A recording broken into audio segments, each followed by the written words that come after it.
Hello, welcome back, horse girls and guys. So I am back today on a Tuesday, which is not normally the case if you normally listen to the podcast.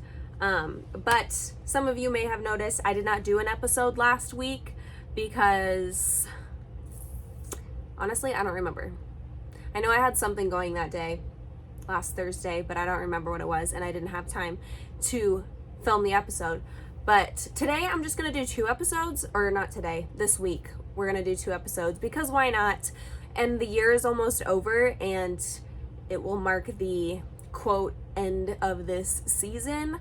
I record my podcast on Anchor, and you can do like different seasons. So I think after December's over, I'll just mark that as the end of the season 1, and then next year will be quote unquote season 2. But yeah, so welcome back. I hope you guys are having a good holiday season. Holiday feels. You know, I saw a Facebook post the other day that I kind of resonated with, and it was like just a little, inspirational type status of like how as an adult you finally understand why older people lose like the magic of Christmas and stuff because we're broke, we're tired, we're drained, and all of that good stuff, especially like being in your early 20s and you're kind of on the struggle bus route, and then you got to worry about like buying gifts and stuff. And some families are really cool about like you don't have to buy gifts and stuff, but personally I always feel like I need to use this time to show the people in my life that I appreciate them, and buying gifts is like a way I feel like I can do that. I think I talked about this maybe in the episode I did around Thanksgiving, but like the men in my life that helped me out with, fixing my vehicles and building things for me, and, my mom for buying me groceries every time she goes to the store and I don't even ask her. She paid to help me fix my car earlier this year. Stuff like that. I feel like this is the time, that I can show them that I appreciate those things that they do and buy them something. So yeah, my siblings, I buy for them. My little siblings I of course buy for, but even my older siblings, I like to like get them something, even if it's something small. But yeah, so I'm just one of those people. And the problem is that I have 7 siblings. So I buy for my 2 little siblings, of course, on my dad's side, and then like 3 or 4 of my adult siblings, I buy for them too. But anywho, hope you guys are having a less stressful holiday season this year. But today in this episode, I figured we would do something a little bit new. I want to try some different things out for the podcast. So today we're doing 20 questions with a horse owner, and I kind of just brainstormed like 20 random questions that aren't just like the boring like what discipline do you ride, English or Western, just like boring stuff like that. So we're gonna play 20 questions, and maybe eventually if this podcast ever like gains some traction and stuff, I'll have some guests on here that we can do this stuff with. But for now, you just get to listen to me talk. Sorry. But here we go. So first question I have is, who's your favorite horse? And if you guys have been watching a while, you probably already know the answer that my favorite horse is Sugar. I have currently 7 horses, and Sugar's my favorite. You can't really top her. If you are new to the channel, I've had Sugar since I was 7 years old, so 15 years now. She has taught me everything. She is the queen. She's the lesson horse. She's the queen. So she is my favorite, and you probably can't top her. But one day when she passes on, I'll have to pick a new favorite. But until then, it's Sugar. Question 2. Do you always ride in boots? Now, I'll be honest, I'm really bad about this, and I definitely do not always ride in boots. And I know it's kind of like the, equestrian no-no, like you should always ride in boots because they protect your feet and you should ride in a heel and stuff, but I'm just a real 20-year-old gal, and I definitely don't. A lot of times, like bareback, obviously you don't really need them for the heel, but a lot of times I go out, especially in the summer, like boots are so hot, and currently the only boots that I have are my lace-ups or my Ariats, which my Ariats are fine, but they're not really work style boots. They're just your, riding boots, cowgirl / Western riding boots. And the heel on them is very tall. I used to have a pair of Durangos where the heel was like very flat and it was super easy to work in them, on your day-to-day stuff. But these Ariats, they have like a taller heel and they're pointed, and you can't really wear them if you're not wearing jeans. They just look weird if you're not wearing jeans, and I don't wear jeans either. I'm generally riding in shorts and tennis shoes, I'll be honest. It's not the safest thing. I don't recommend it for everyone to do. I just do that when I'm riding at home because I'm lazy. Truth be told, I'm lazy, and I don't want to put jeans and boots on just to go putz around on my horse for 30 minutes, and they're more comfortable. And you know what? If I get stepped on and I break my toe because I'm not wearing safe leather shoes, then maybe I will learn my lesson. But for now, it is what it is. What is something you should do but are really bad about? Picking up after myself. Usually after I'm done with a lesson, like I leave my little brush caddy thing with all the brushes and stuff. I just leave it in the yard for like days because I see it there and I'm like, yeah, I need to put that away. I need to pick that up. And then I get to doing something else, and then I'm like on my way into the house and I see it way out in the yard. I'm like, shoot, I forgot to put that away. Oh well. And then I just go inside. So I'm super bad at like putting my stuff away and cleaning up after myself. I will forget like my hoof trimming tools outside, and then it'll rain, and so now they've gotten rained on, and I get mad at myself because I'm like, why didn't I pick those up? Because I saw them there, made note of it, and continued to walk away and do something else. So I'm really bad about that. I will say I'm pretty bad about picking feet. I used to be really good about it, and I don't know what happened, but now it just like slips my mind all the time, like after trail rides and stuff. I let the horses cool down, maybe give them some hay or like some grain or something as a reward, and then I chill out. And then once the horses are already in the trailer, I'm like, crap, I didn't pick their feet out, to check for rocks or anything. Totally forget. And then I just never do it. So I'm really bad about picking out feet. I need to make a mental note of that more often after I get off, but yeah, I'm really bad about it. What irritates you about your horse? Okay, so like I said, I have quite a collection of horses, but we're gonna start with Sugar. Sugar irritates me because she is cinchy. She has always been, for years and years and years, she has always been cinchy.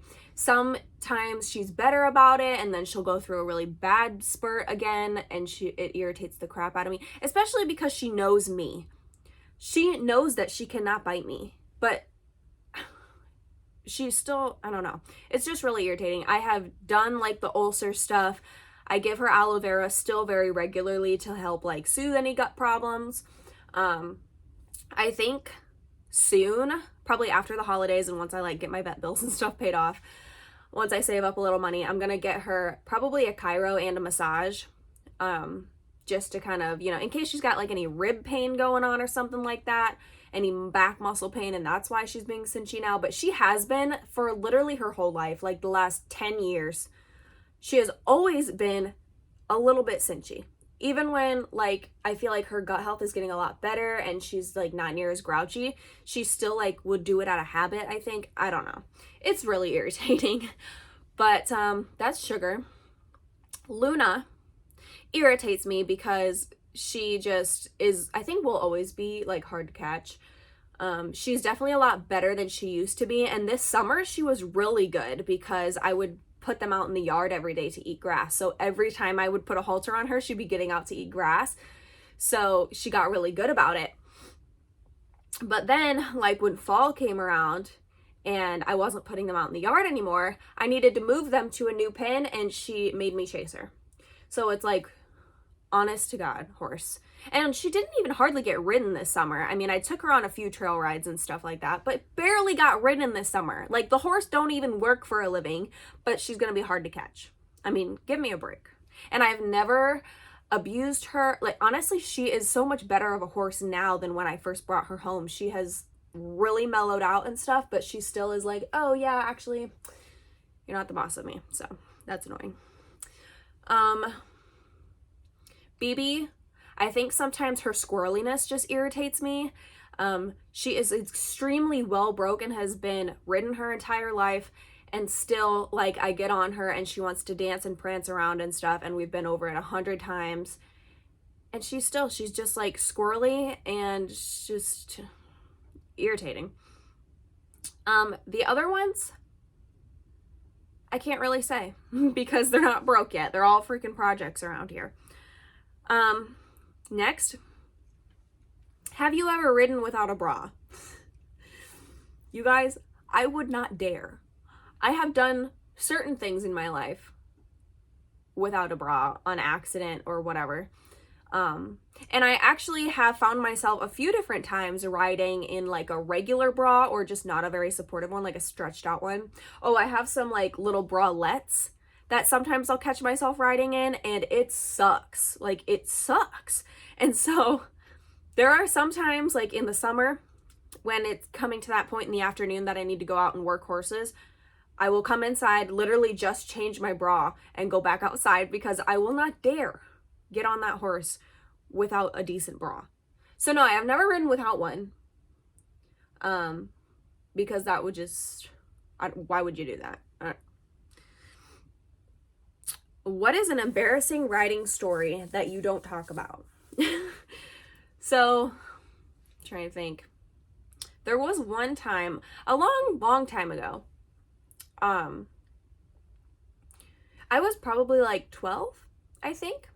But it was starting to be, guys, you might want to turn your ears off for this part if there's any guys listening.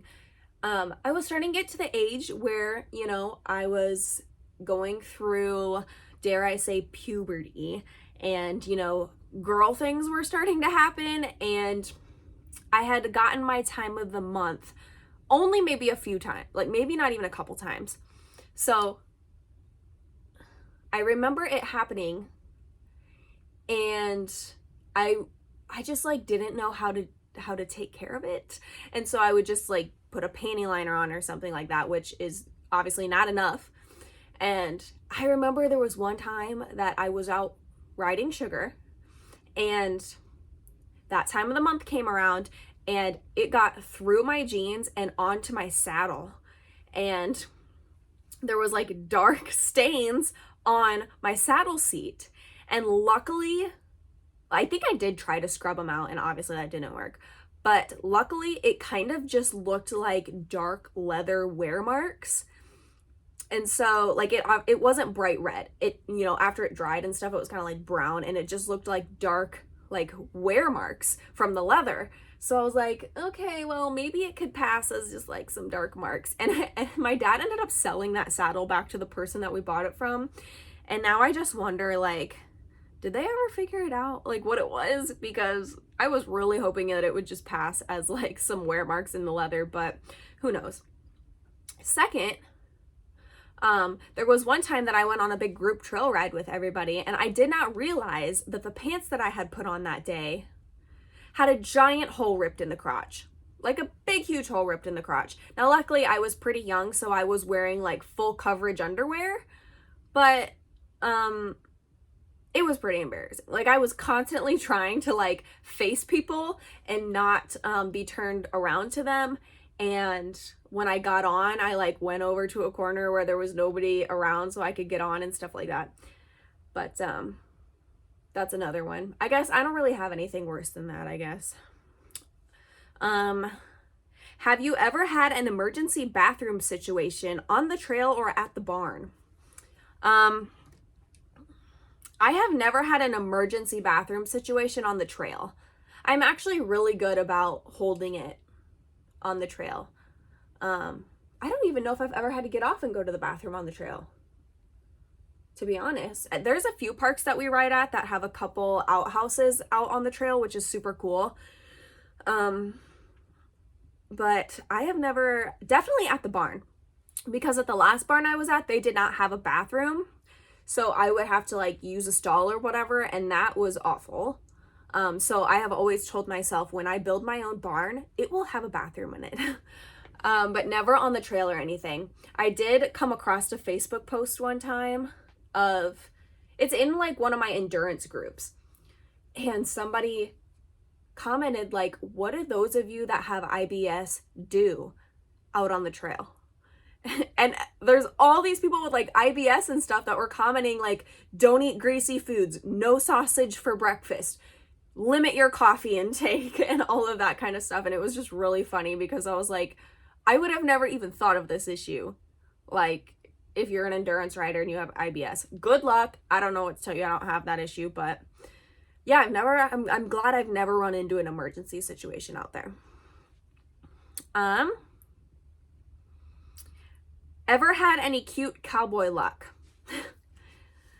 That's gonna be a no for me. For one, I have been in 2 long-term relationships in my life, and I'm only 22, so that has taken up the majority of my dating career. But the area that I'm in, we don't really have cowboys. I mean, there are some horsemen, but not very many. It's predominantly women. There is like some bull riders and stuff around here. Also not very common, but there is some. And honestly, all of them are kind of just douchey in my opinion. At least the ones that I have met. I'm sure there's great guys out there.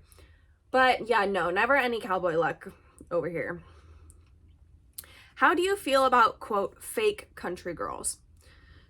So I'm assuming this means the girls that wear their cowgirl boots to the county fair every year, to the concerts, that have never been on a farm a day in their life, that drive big trucks, that have never been on a farm in a day in their life, have probably never hauled anything, and that type of thing. And honestly, I don't care. I really don't care. I'm not one of those people that like is gonna shame somebody for wearing boots or like buying a pair of boots to only wear to concerts and never actually see any manure. I don't really care. Like, girl, you do you. If that's what makes you feel good, go ahead. But I will say, I don't know. It's just kind of whatever. Like, as long as you're not trying to convince everybody that you know, do actually work on the farm, even though you don't, then I don't really care. I don't really care.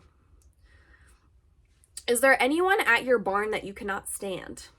So I'm just going to apply this to the barn that I work at, because my current house, I only have one boarder and I do like her. So the barn that I work at, there's definitely some people that I don't like. I don't know if there's any boarders that I can't stand, but there's definitely some that I don't like. Now, my barn manager has to actually deal with their problems, so if you asked her, it's probably a different story. But so far, there's nobody that I like can't stand. What I really hate is like when they stand right in the middle of the aisle when I'm trying to clean stalls and I can't get the skid steer through and stuff, and it's just like, oh my God. But nobody that I can't stand. What is your most valuable piece of tack? I will say I have one saddle that my dad told me he bought for $800 when he first bought my horses for me. And that would probably be my most valuable thing. I don't have anything else worth more than that. What is the most you've ever spent on a horse? So I was thinking about this earlier, and I think Grace was the most expensive horse I've ever bought. I'm a horse like project resales type of person, so I don't spend big bucks on horses generally. And all of my horses have pretty much been around the $500 mark. I'm not counting Soccer and Sugar because my dad bought them for me, so they were gifted to me. But all of the other ones after them, Grace, I paid $1,000 for Grace, and I think that's the most I've ever bought a horse for. So yeah, $1,000. What is something you just don't enjoy about horses? How much money they cost would be the number one thing. How much money they cost. And then I hate how like just 6 months out of the year, it's just, you can't enjoy them at all. I mean, unless you have an indoor space. For those of us that do not have an indoor space, you can't even really enjoy them. I mean, you can look at them and stuff, and then you go out to feed them and watch them cost you money, and you can't even really enjoy them because it's miserable outside. So that would be something I just don't enjoy about them. Are there any big names that you like that get a bad rep? So honestly, I don't mind Clinton Anderson. I know a lot of people don't like him, and I do think that he definitely rubs people the wrong way. Like, sometimes I'll listen to his videos and he'll make a comment and I'm just like, ooh, I can see why people hate you. But I don't mind him. Like, I don't really take it to heart or take it personally or like take it that seriously, so I can usually just brush off those comments. But as far as his training, I think his training is fine. I kind of like him, you know. I think his personality is, you know, has a lot to be desired, I guess, and that's why he rubs people the wrong way, but I don't think that he's a bad trainer. Another one is Fallon Taylor. I actually used to not like her at all, just because of like, I think there's kind of this group of people that just don't like her, and I kind of fell into that and like read all their reasonings and would see like the hate pictures of the bits she uses and this and that and the starfishing and stuff. But now that I'm older and I can kind of reevaluate that stuff, and I do watch her YouTube channel and stuff, I actually really like Fallon Taylor. I think she is very wise. I think she has a lot of awesome input into the horse world. And I really enjoy her content and her, you know, boss girl energy, and, you know, I don't know, I like her. Let's see.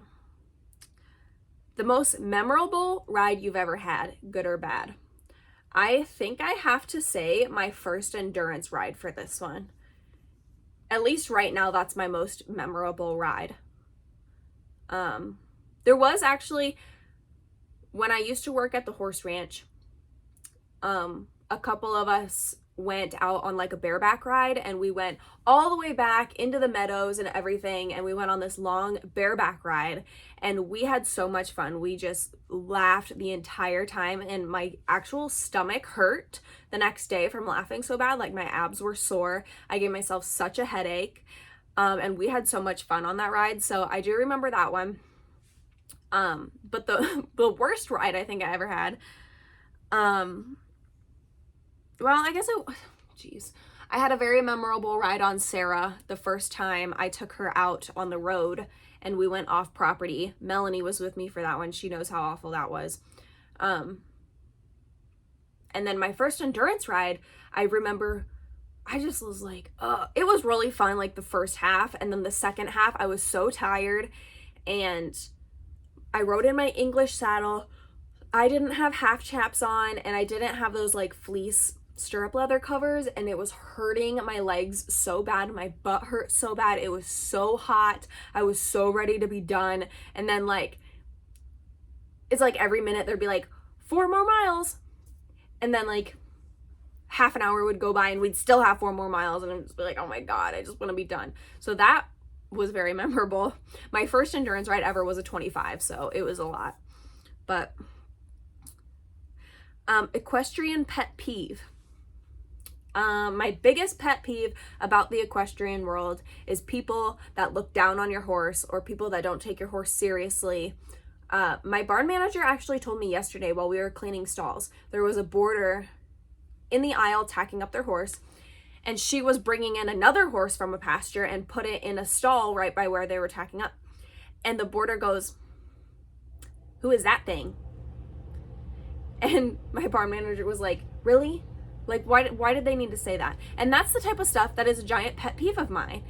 And I was like, I would have told him, that's a horse, and her name is, what horse did she say was? Roxy, I think. And her name is Roxy, and she belongs to some very nice people. So, I don't know. Like, that's just, unnecessary and rude. And honestly, these boarders, their horse irritates the crap out of me every single day. So if you think it's necessary to belittle somebody else's horse, take a look at your own horse. I don't care how much money it cost. I don't care how well he's bred. How does he behave every single day? What are his habits? Because you board your horse where we have to take care of it every day, not you. So you don't get to be irritated by it all the time. I can't stand their horse, honestly. He is probably one of my least favorites. So it's like, but okay, you know what? I don't have time for people like that. Are you a feed/hay snob? I don't think I am. So this is a good question because I don't think a lot of people realize when they are, but I will definitely say that I don't think that I am a hay or feed snob. I do like having decent quality, but I definitely think there's some people that are really over the top about it. And my boarder, actually, she has called herself a hay snob before. She has very she has very high expectations about hay, and that's fine. Like, you know, horses should have good hay, but I am definitely not as picky. My horses, for the most part, are easy keepers, so they can pretty much just have like waterway grass hay, like straight grass, and that's fine. Like, obviously it's not going to be very high nutritional value, but as long as it's not like dusty or moldy or just gross, as long as it's clean and, you know, it's not full of weeds. I don't like when it's full of weeds or thistles. Then I'm not really that picky about it. Grass, alfalfa mix, you know, whatever, it's fine. I'm not that picky about it. As far as grain, it kind of depends. It really depends for me if you're feeding grain because your horse needs grain to keep weight on and stuff like that, or you're just feeding it as like a treat or just something to mix your supplements in with. It depends. Like, BB and Oakley both get grain every single day because they do need it, because they're both a little bit harder keepers. And for them, I want good quality grain. They get the Nutrina's Pro Force Fuel, and it's a really good grain. It's high in protein, it's high in fat, etc. And I think, you know, you should splurge if your horse is relying on it in their diet. Sugar and Luna get like crap grain. They get the cheap like 12% just bland dry pellets of grain, or sometimes I'll even buy them just like some sweet feed, and they get a very small amount a day just to mix Sugar's aloe vera with or Mare Magic with, and so it's not a giant part of their diet. Their diet is primarily hay, and they get a little, you know, couple handfuls of grain at night for their supplements. That's kind of the difference for me. So I wouldn't really say I'm a snob about it.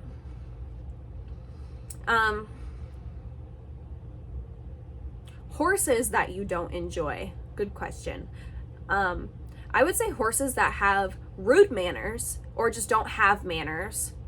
Horses that have like super annoying habits. And yes, I know all horses have their things, they have their quirks, but there are some horses at work that just are so obnoxious. Every single morning when I'm getting grain ready, they're just like, they're pawing at the ground, or they're kicking the stall, or they're whinnying, like just nonstop grunting, and just like, it's so annoying. And I'm like, I don't like you. I just don't like this horse. Horses that trash their stalls. We've had 2 at the barn that I work at that have just not been good stallers. And I think it's a very important skill for horses to have, to be able to be stalled.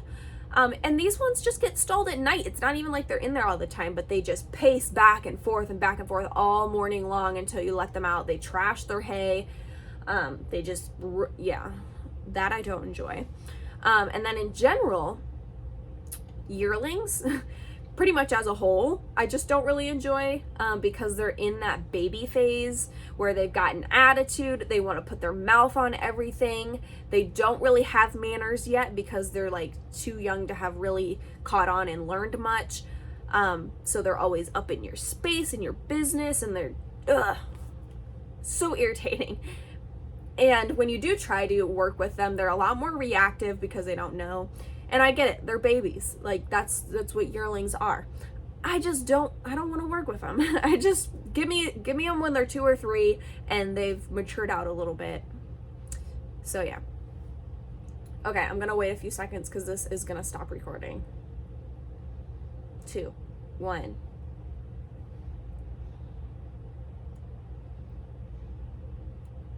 Okay, we're back. Chance is still in that like super cute baby phase. So I like Chance, but I just know when he becomes a yearling, I'm gonna be like, ugh, put him out to pasture till he's 3 or something. No, I'm sure I will still work with him, but I'm sure he will irritate the crap out of me. Something that horse owners overthink. So I kind of touched on this with like the feed and stuff. Like, I know definitely I think that there are some people that overthink hay quality a little bit. Not always, sometimes it's justified, but there are some people that I think go a little bit over the top, especially with foxtail. There are some boarders at our barn that just, oh my gosh, they're pasture horses. My barn manager has told me multiple times that somebody will have rummaged through the entire round bale with a slow feed net on it because they found one singular foxtail in it. And they'll gotta bring it into it and they're like, oh my God, I found a foxtail in the hay. And it's not even the kind that like causes any damage. Like it's the big, huge, fluffy kind or something. And she's like, oh my God, seriously. Like there are some people that are so over the top. There are some people that are so over the top about blanketing and seriously overthink blanketing. I'm not against blanketing as a whole. I think that sometimes it is useful. I think there are horses that it's necessary for, but there are those people that think their horse is gonna fall over and die in the wintertime if they don't 24/7 have a blanket on and they're not in a stall every night. So there are people that overthink that. There are people that overthink like their horses, I don't know, sometimes their horse's habits or their horse's health when some things just aren't a huge deal.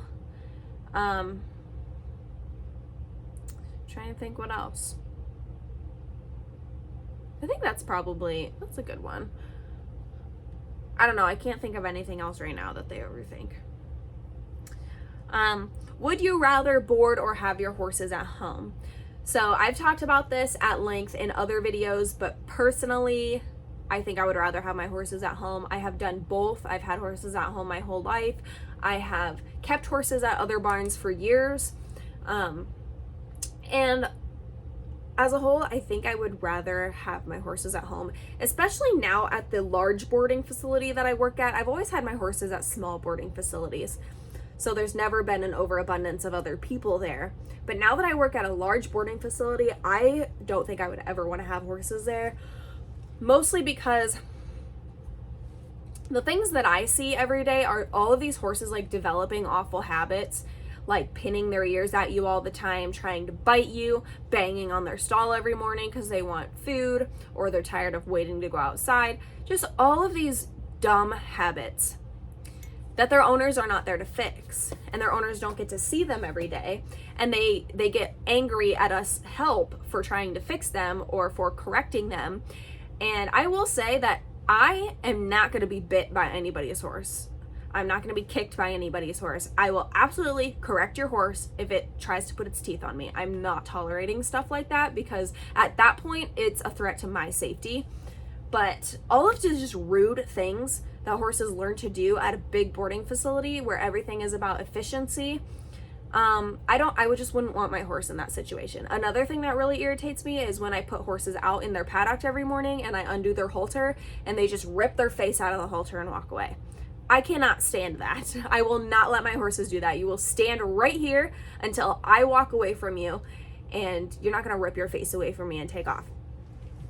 But like boarders, they can't control that. They have no control over that because they're not here dealing with their horses every day.